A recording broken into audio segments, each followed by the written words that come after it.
In last year's final quarter, I started a new project, a new journey to try and turn algae into fuel. I have grown algae in the past, but this was the first time I went in with the intention of completing the whole process and, well, actually making some algal fuel. Algae shows promise and potential as a renewable and sustainable feedstock for fuels, fertilizers, biodegradable resins, and more. Additionally, it can grow pretty much anywhere and, if well maintained, can grow indefinitely. To recap, I have demonstrated how to start an algae culture, I have outlined the algae to fuel process, and have experimented with supplemental bulk iron on a chlorella culture and observed its effects on growth. This time, I'm exploring the so-called different modes of growth, which have their own differences and characteristics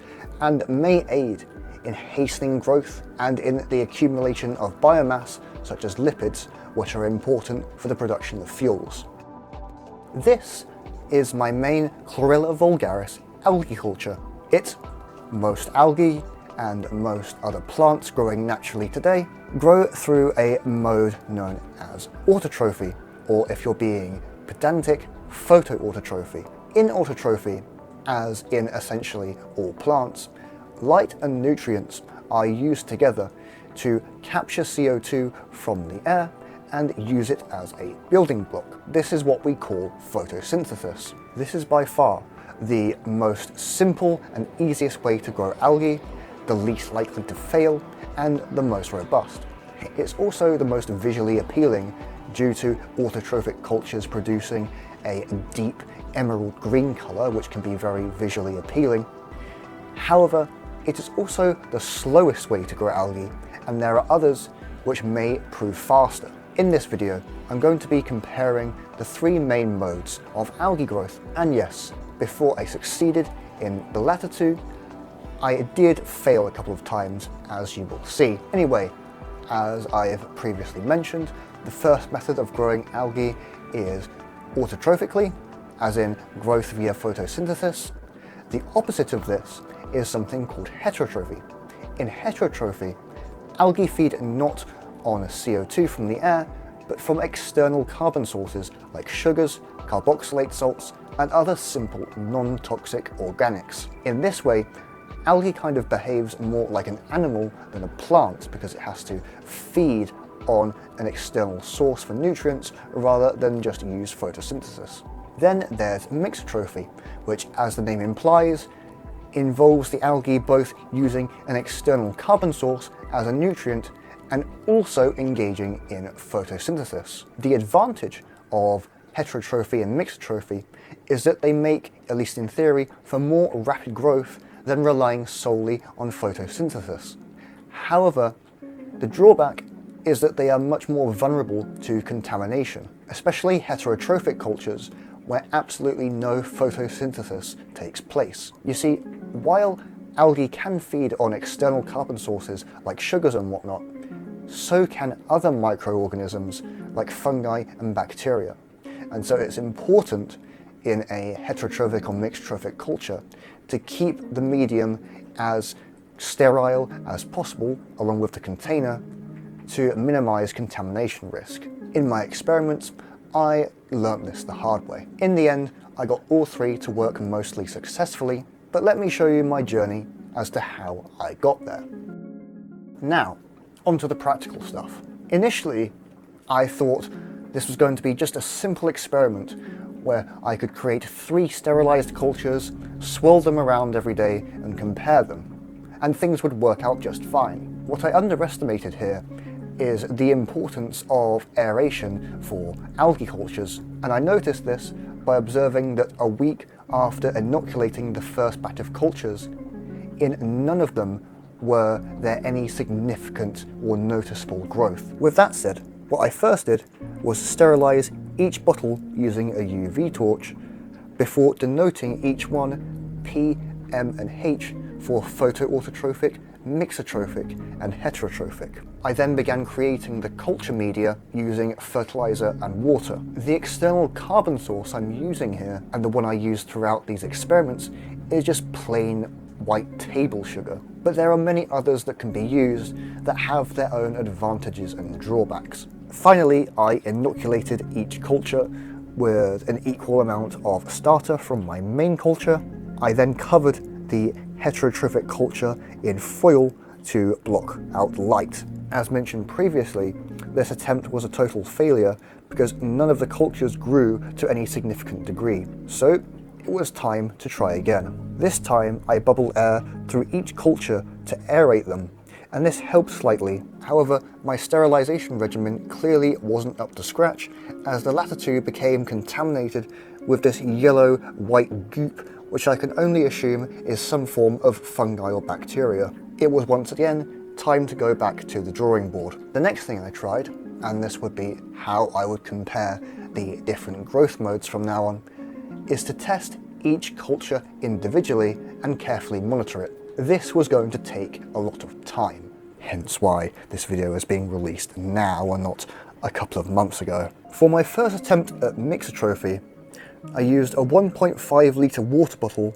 as a container, which I filled with water containing about 5.5 grams of fertilizer and 2 grams of table sugar. I made sure to shine UV on both the bottle and the culture medium before pouring it into the bottle, and even before that I washed the bottle with some isopropanol, which I had to dry out before I introduced the algae, otherwise it would risk killing or at least significantly stressing it. Finally, I inoculated the culture with some of my main one and sealed it off with the end of a balloon tied to the bottle with some copper wire. At the start, this seemed more promising. There was much more aeration and agitation, as the airflow from my pump didn't have to be shared between different cultures. This was good because it meant more air was being delivered to the cultures themselves and the water wasn't as stagnant, which would encourage contaminant growth instead. A few days passed and things were looking great, but then took a darker, much yellower turn. It turned out that the medium still wasn't completely sterile, and the contaminants were still able to outcompete the algae for resources needed for growth. And that's a key aspect when doing this sort of thing.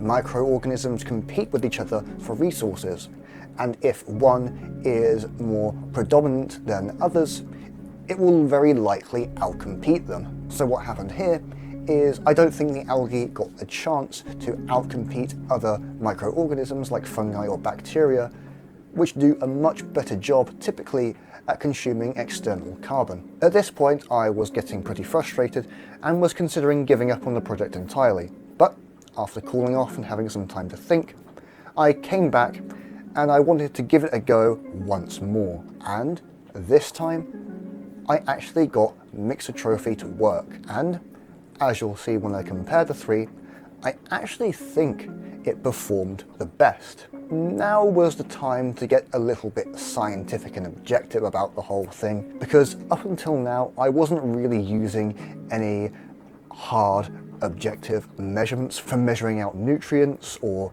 for measuring growth. In fact, the only way I'm able to measure growth performance even now is through relative apparent optical density, which is just observing how dark the culture is after a certain time. I understand that's not useful for hard data, but it is sufficient for things like relative observational comparisons, which is what I'm doing here. What I could be somewhat scientific about, at least, was the amount of fertilizer I used, the amount of sugar I used, although that varies between mixotrophic and heterotrophic cultures, and the amount of time I gave each culture for growth. The three constants I adhered to were 11 grams of fertilizer for each culture, 20 milliliters of highly concentrated starter culture, which I harvested from my main culture, and a 2-week residence time for growth for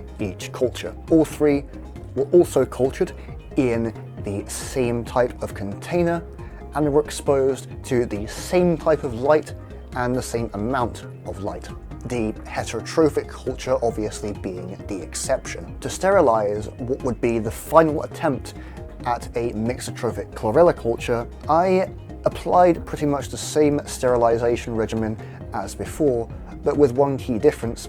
in that I made the culture medium in situ with water, sugar and fertilizer, and additionally I used hot water. I used hot tap water straight from the tap and allowed it to cool down before inoculating. I don't have an autoclave. I know that my UV and alcohol tricks didn't quite do the job, but I do know that heat kills germs and that hot water would kill most contaminants that manage to make their way into the culture. I used a much stronger starter culture so that the algae could get a bit of a head start and outcompete any contaminants that would remain. 2 weeks after inoculating, and the culture has grown quite a lot. However, it's not spread evenly like in a typical autotrophic culture. Instead, the algae forms these clusters and colonies in the crevices and contours of the bottle, which I found quite interesting. However, as soon as I capped off the culture and gave it a good shake, it turned to a dark, almost opaque green that even my bright desk lamp struggled to shine through. This culture was dense, and the yield was likely higher than what I got from the other two methods. I was quite impressed with this, so I moved on to the next test. Next, I wanted to try heterotrophy, using similar conditions but with two distinct differences. I used a bit more sugar to compensate for the lack of photosynthesis, and obviously because it's a heterotrophic culture that I'm testing, I made sure to provide it with absolutely no light. And in order to make sure very minimal light got through, I once again covered the bottle in aluminium foil. I also ditched the balloon as it was a pain to deal with, and I don't think it helped much with isolation and maintaining a sterile culture environment. So I went back to poking holes in bottle caps. Anyway, at inoculation, the same amount of culture was used with the same concentration, and once again the culture was left for 2 weeks to grow. When it came to the reveal, I was a little disappointed because I think the culture mostly died. However, I don't think it was a complete failure because it did show signs of growth before dying out. And I still think there are some live algae in there. You can't see it on the camera, but throughout all of this dead mass, there was still some green specks in there.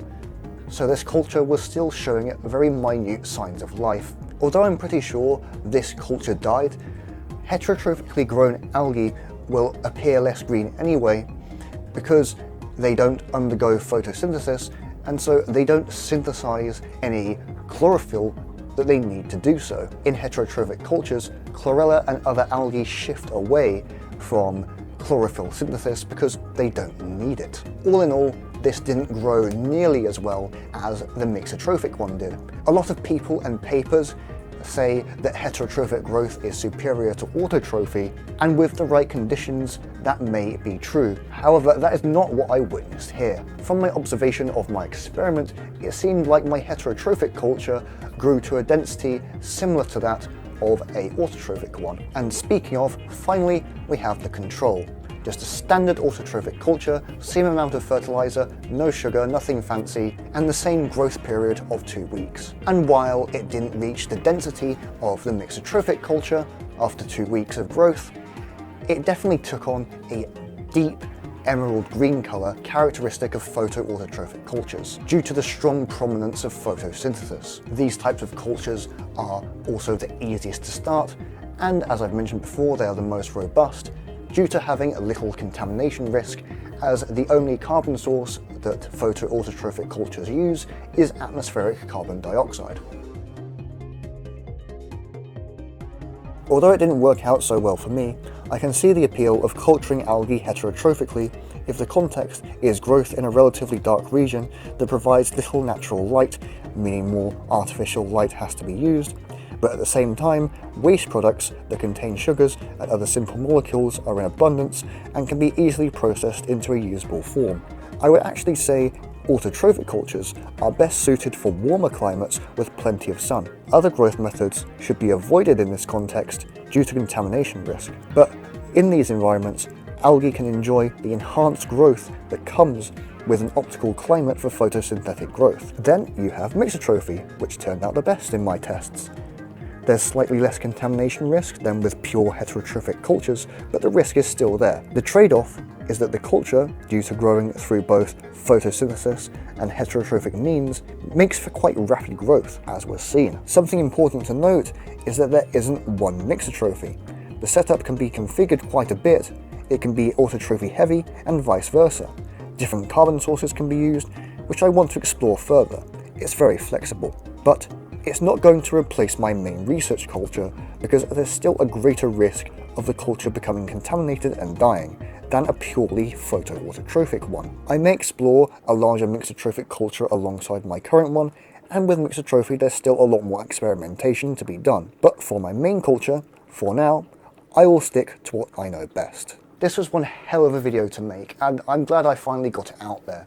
Next time we'll be taking a look at how actually to harvest chlorella and extract the lipids from it for biodiesel production. Anyway, thank you all very much for watching my first proper video of 2025, and I will catch you all next time.